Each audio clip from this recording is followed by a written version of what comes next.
नीतीश कुमार 2005 में अले, 2010 में फिर चुनाव भइल और 2015 में उनका 10 साल पूरा होके वाला रहे, तब तक ले बीचे में वो रास्ता काट दिले। लेकिन अब के हाली नीतीश कुमार धरा गिल बड़े, अब के हाली भाजपा बुझ गई बा कि बेरी बेरी रास्ता काट के निकल जाता रहन, अब के हाली के छोड़ब ना। लालू प्रसाद और कांग्रेस भी मिलकर सरकार ना बना सके और नीतीश कुमार के बिना कोनो सरकार बनिए ना सके, और ये काम वो कर भी दिले, एक में सफल भी भइले। सीट शेयरिंग के समझौता 2015 में उहे कैले, 2020 में भी नीतीश कुमार 122 121 के फॉर्मूला तय कैले रुआ देखले हो कब। अब इन नया रणनीति के साथ भारतीय जनता पार्टी शुरू कर दिले बा अपन 2025 के चुनाव बिहार में लड़े खातिर। पूरा मौका बिहार मिलल बा भारतीय जनता पार्टी के, कारण कि ओकरा और कहीं एंगेजमेंट नहीं के, एकमात्र बिहार में जहां चुनाव होके वाला बा, ऐसे सारा शक्ति सारा फोर्स बिहार में लगावत रुए।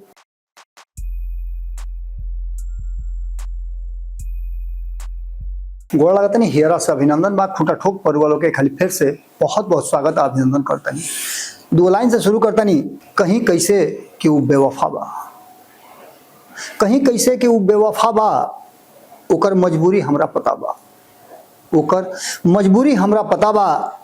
जी ना सकेला वो कुर्सी के बिना, जी ना सकेला वो कुर्सी के बिना, कुर्सीए ओकर गॉड ईश्वर खुदा बा।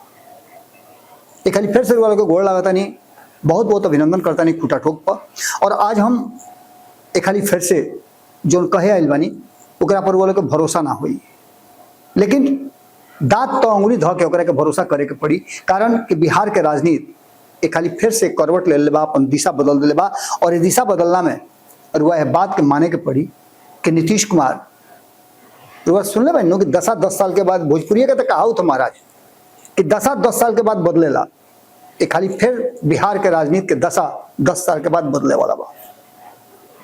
हालांकि नीतीश कुमार ये 10 साल वाला जो दशा बदले वाला जो परिस्थिति होला ओकरा के जैसे ना कहा जाला कि रास्ता काट देले बिलाई तो लोग खड़ा होके चाहे देख ले ओकर ड्राइवर के बड़का बड़का गाड़ी चला वाला के कि ऐसे ऐसे सिसवा पर काट के ओकर बाद आगे बढ़लन। यानी बिलाई के रास्ता कटला के बाद जो परिस्थिति बा ओकरा के एक अलग तरह से देखल जाला। नीतीश कुमार ये बात के अच्छा से जानता रहन और वो रास्ता काट देवेले और आगे बढ़ जाले। वो देख लो कि 5 साल में उदू वाली पाला बदल देवेले। तो ऐसा स्थिति में समझ सकता है नीतीश कुमार 2005 में अले, 2010 में फिर चुनाव भइल और 2015 में उनका 10 साल पूरा होके वाला रहे, तब तक ले बीचे में वो रास्ता काट दिले, एनडीए से महागठबंधन की तरफ चल गए। यानी कि 10 साल पूरे ना भइल तो दशा कैसे बदली। यह काम वो 2015 के बाद 2020 और 2025 आवे से पहले कर ले, ओकरा हाली तो 3 हाली बदल दिले पाला। यानी वो 10 के कोरम पूरा हो ही ना, दशा बदली ना। लेकिन अब के हाली नीतीश कुमार धरा गिल बड़े, अब के हाली भाजपा बुझ गई बा कि बेरी बेरी रास्ता काट के निकल जाता रहन, अब के हाली के छोड़ब ना। और यह कारण बा कि अब के हाली बिहार के कमान जोन बा वो अमित शाह के हाथ में थमा दियल गई बा, और अमित शाह के हाथ में थमौला के बाद अब नया खेल रचाए लागल बा। अब तक नीतीश कुमार एनडीए गठबंधन होके चाहे महागठबंधन होके, दोनों गठबंधन के हमरा याद बा कि 2005 के चुनाव में जब फरवरी में नीतीश कुमार सत्ता के करीब ना पहुंच पौले, तो अक्टूबर वाला में अपना हिसाब से सीट शेयरिंग के समझौता कैले और भारतीय जनता पार्टी के भी बहुत बढ़िया से जिता के अइले। 88 गो 55 गो सीट आई रहे, वो लोग पता हुई सरकार बनल। 2010 में भी नीतीश कुमार के रणनीति पर ही चुनाव भइल बिहार में, उनके सीट शेयरिंग के समझौता रहे, एकरा में भी वो सफल रहे। 2015 में लाख नीतीश कुमार के मनावत रह गए लालू प्रसाद कि कांग्रेस के कम सीट दिया, कांग्रेस के कम सीट दिया, लेकिन उनका पता रहे लाल बुझक्कड़ हवे। बुझ गए कि अगर हम कांग्रेस के कम सीट देता नहीं आप लालू प्रसाद के बेसी सीट मिल जाई तो नतीजा क्या हुई, नतीजा सीधे ये हो जाई कि लालू प्रसाद फिर बरियार मत हो जा, बरियार होकर उनके मत पटक देस। ऐसे वैसा रणनीति बनौले जौना से कि लालू प्रसाद और कांग्रेस भी मिलकर सरकार ना बना सके और नीतीश कुमार के बिना कोनो सरकार बनिए ना सके।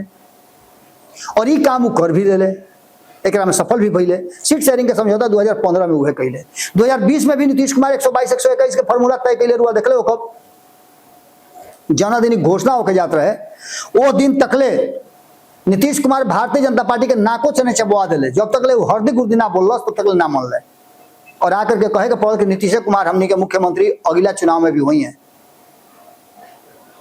अब के अली बात बदले वाला बा। नीतीश कुमार बार बार जब अपन ऑफर भेजता रहे तो ओकरा के रिजेक्ट करके भारतीय जनता पार्टी भेज देता कि हई ना हई फॉर्मूला रही। और नीतीश कुमार खातिर परेशानी के कारण भी बा। भारतीय जनता पार्टी समझ गई बा कि नीतीश कुमार अगर उनका हाथ में बहुत कुछ हुई तो फिर से वो कुछ ना नया खेल कर सकेले। ऐसे भारतीय जनता पार्टी अब के हाली बड़ा सचेत बढ़ुए और 2025 के चुनाव में अपना हिसाब से, अपना स्ट्रेटजी के हिसाब से चुनाव लड़ना चाहता। नीतीश कुमार के अपना कान पर बैठा करके ये कहना बा भारतीय जनता पार्टी के तरह के ले चलो दूं, आगे चलो ना, मुख्यमंत्री तोहरे के बनाई, लेकिन अभी देखे दो, चले दो, तोहरे अगुवाई में चुनाव लड़ल जाए। लेकिन रणनीति जो बाद भाजपा के हुई, नीतीश कुमार की बात मंजूर नहीं की। नीतीश कुमार के बुझा गई बा कि फिर पेज फंसा करके कहीं ऐसा ना होगा कि नीतीश कुमार के धकेल करके भारतीय जनता पार्टी अपने ऊपर आकर के अपन मुख्यमंत्री बना देवे। इस चलते नीतीश कुमार के स्थिति भारतीय जनता पार्टी के साथ और एनडीए में रहे खातिर माकूल नहीं लागल।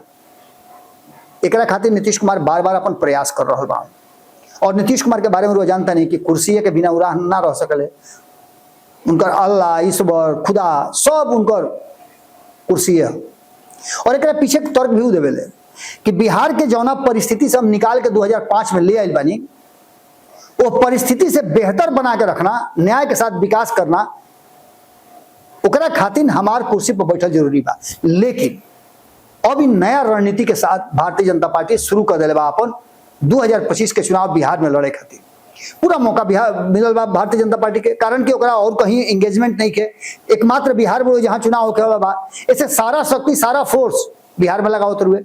लोग कुछ दिन पहले हम बतौले रहे अपना संपूर्ण भारत अखबार में भी, हम संपादकीय में ये बात लिखले भी नहीं कि भारतीय जनता पार्टी के जो हिडन एजेंडा बा, वो एजेंडा सतह पर आ गई बा। नीतीश कुमार एक से खूब देर आता रहा। वो एजेंडा बा कि नीतीश कुमार बिहार में पलायन ना रोकले, लालू प्रसाद से पलायन ना रुकल। और भारतीय जनता पार्टी के कहना बा और या अन्य दल के कहना बा, अब तो यह बात के लेकर के आईपी गुप्ता भी कहता कि हम पलायन रोक देव, बिजनेसमैन हवे, वो जानते रहे अच्छी तरह से बात। मुकेश सहनी कहता रहे कि हमरा के मौका दो, हम पलायन रोक देव। उनका संगे संजीव मिश्रा बैठल बा। प्रशांत किशोर कहता रहे कि हम पलायन रोक देव। इन्हें चिराग पासवान कहता रहे कि भाई हम तो पलायन रोके खातिर ही बिहार में आयल बनी। बिहार फर्स्ट, बिहारी फर्स्ट के नाम सुनले बानी सब नु, ओकरा के लागू करो, वापस पलायन रुक जाई। नौकरी या रोजगार के पूछला, लोग नौकरी वाला आदमी ना भेटाई। इन्हें रुआ डोमिसाइल वाला बात हो रहा बड़ुए। तेजस्वी यादव कहता रहे कि हमरा से बेसी नौकरी कौन दिला, 17 महीना में क्या दिया। नीतीश कुमार कहता रहे कि वो कौन सी दी है नौकरी, नौकरी तो हम देनी है, हम ना चाहते तो नौकरी दे दी है। इस सारा लोग के दावेदारी बड़ुए। और इस दावेदारी में भारतीय जनता पार्टी को बड़ा खेल खेल दिलवा कि अब की हाली जौन अप्रवासी बिहारी बन, जौन अलग अलग राज्य में जा करके पलायन करके जाके काम करता रहे, रोजी रोजगार करता रहे, नौकरी चाकरी करता रहे, वो सब लोग के अब के चुनाव में बिहार ले आवे के तैयारी चल रहा बा। एक खातिर कई गो व्यवस्था भी कई गई बा, जौन के हम पूरा संपूर्ण भारत में लिखले बानी बात के कि भारतीय जनता पार्टी माइक्रो लेवल पर 50 से ज्यादा ऐसा सेक्टर बनौले बा और 1500 के आसपास लोग एक काम में लागल बुड़ुए। एक अलावे हजारों हजार के संख्या में कार्यकर्ता उनका मॉनिटरिंग करते रहे। पहला शिफ्ट में जाके लोग से पूछल जा रहा बुड़ुए, अप्रवासी जन बिहारी बाड़े, चाहे जौना राज्य में भी होकस, कि वो अपना बिहार से कितना प्यार करेले, बिहार में उनका संभावना का बा। और एक साथ साथ इहो बात पूछता रहे कि छठ में घरे जीबो, अच्छा छठ में घरे जीबो तो तारे वोटर लिस्ट में नाम बाकी ना।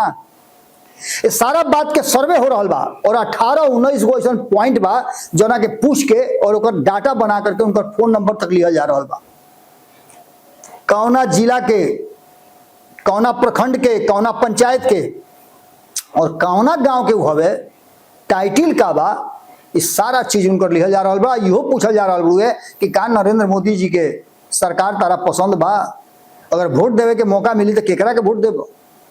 इस सारा डाटा कलेक्शन हो रहा बा, सारा तैयारी हो चुकल बा। यानी 3 करोड़ के आसपास लोग बा जिनका के चुनाव के समय में बिहार ले आवे के तैयारी चल रहा बा। और वो लोग की बात पता बा कि 2020 के चुनाव में 90,000 से कुछ कम, माफ करो 90 लाख से कुछ ज्यादा तेजस्वी यादव के वोट आई रहे। 88 लाख के आसपास भारतीय जनता पार्टी के आई रहे और 62 लाख से ज्यादा, 65 लाख के आसपास, 62 से 65 लाख के बीच में नीतीश कुमार के वोट आई रहे। एक्यूरेट आंकड़ा हम नहीं बताओ, आंकड़ा एकरे इर्द गिर्द बा। 90 से अधिक तेजस्वी यादव के, 87 के आसपास भारतीय जनता पार्टी के, और इनमें 75, 74 और 43 गो सीट जीत के आई रहे लोग।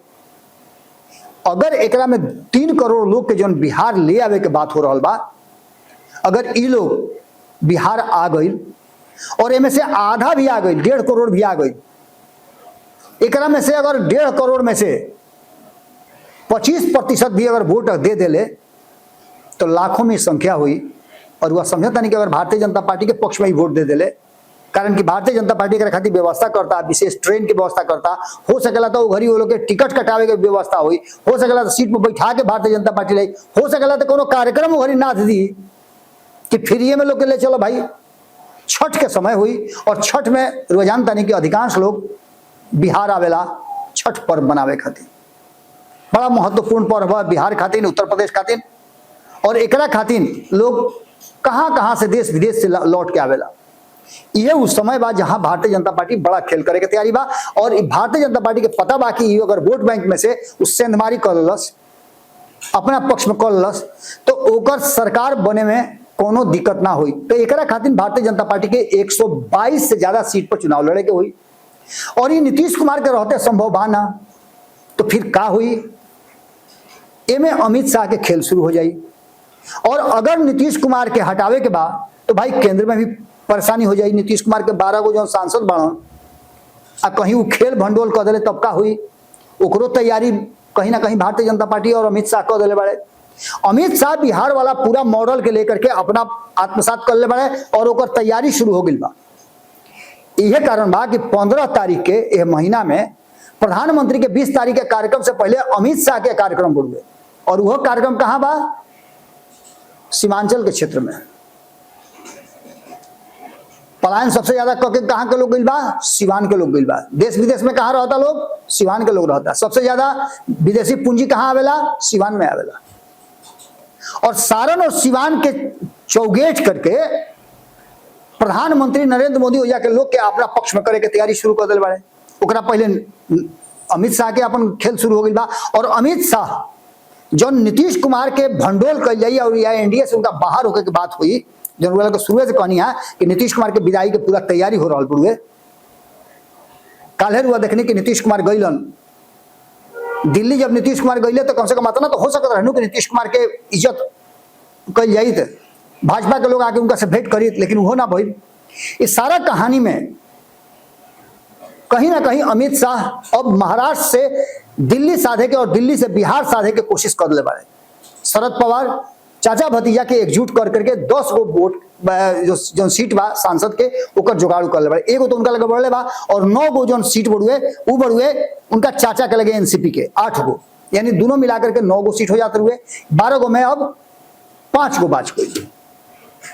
माफ करो 3 गो बाचल, 12 गो में 3 गो बाच गए। अब ये 3 गो के जुगाड़ करे खातिर वो अब उद्धव ठाकरे के तरफ भी जा रहा बा कि एकनाथ शिंदे तो रहबे करिए, उद्धव ठाकरे भी रही हैं, और इस सारा जुगाड़ क के नीतीश कुमार के बाहर करे के प्रोग्राम बनल हुए। जना में रुआ के आंकड़ा भी हम दिले रही कि आंकड़ा के हिसाब से लोक जनशक्ति पार्टी 41 गो सीट पर, जो जीतन राम मांझी के पार्टी बा 21 सीट पर, उपेंद्र कुशवाहा के पार्टी जौन बा आरएलएम ओकरा के 20 गो सीट, और 2 गो नया लोग के एंट्री कर जाई वीआईपी के 30 गो सीट, और आईआईपीएम जौन आईपी गुप्ता के पार्टी बढ़ुए ओकरा के 11 गो सीट, और एकरा में जौन बांचल सीट 130 गो के आसपास होते हुए वो सीट के खुद अपना पास भारतीय जनता पार्टी रखी, और नीतीश कुमार के अलग करके भारतीय जनता पार्टी अब के नया खेल खेले के तैयारी शुरू कर दिले बा।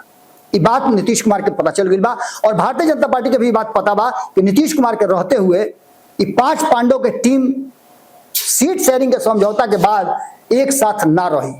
इस सारा बात के लेकर के जो परिस्थिति उत्पन्न भइल बा ओकरा में एक बात तो साफ नजर आ रहा बा कि नीतीश कुमार के विदाई के पूरा प्रावधान जौन बा, पूरा प्लान जौन बा वो भारतीय जनता पार्टी रच दिले बा, और नया नया दल के गठबंधन में ढुकावे खातिर पूरा व्यवस्था हो गई बा। यानी सीधे तौर पे शाह जौन खेल कर दिले वो खेल के सबके अकील हेरा दिले बाड़े, और ये फॉर्मूला जौन सामने नजर आई, ये फॉर्मूला पर हुआ देखब कि अब बिहार के राजनीति और बिहार के चर्चा यही मुद्दा पर हुई। इन्हें दोसर का तरफ भी नीतीश कुमार खातिर कठिन परिस्थिति बा कि अगर महागठबंधन में वापस भी करता रहे तो न उनका के कांग्रेस स्वीकार करे के तैयार बढ़ुए मुख्यमंत्री, और ना तेजस्वी यादव स्वीकार करे के फेराम बड़ा। कारण कि नीतीश कुमार मुख्यमंत्री बनेले और आस्ते से ओहदे टपक जाले जब उन्हें मौका मिला तो। अब क्या नीतीश कुमार के चेकमेट करे के बा, और चेकमेट करे खातिर यहाँ भारतीय जनता पार्टी तैयारी कर ले बा, वो ये राष्ट्रीय जनता दल भी उनका के मुख्यमंत्री बनावे के तैयार नहीं के, साथे ले सकेला, लेकिन शर्त यह रही कि मुख्यमंत्री नीतीश कुमार ना बनी है। ऐसा स्थिति में बिहार के राजनीति अब के कोना करोड़ बैठी, इरुआ लोग इंतजार करी देखत रही। खेल रचा गई बा, यह महीना के लास्ट में जो नीतीश कुमार के 15 तारीख के डेडलाइन बा ओकरो समाप्ति हो रहा बा, और वही बीच मालूम हुआ कि अमित शाह के और नरेंद्र मोदी के एंट्री भी हो रहा है। खेल बहुत बरियार होखे वाला बा। आज के खुटा ठोक में रुआ लोग से ये विदा लेता नहीं, फिर कल भेंट हुई, फिर नया बात हुई, गोड़ लागत नहीं।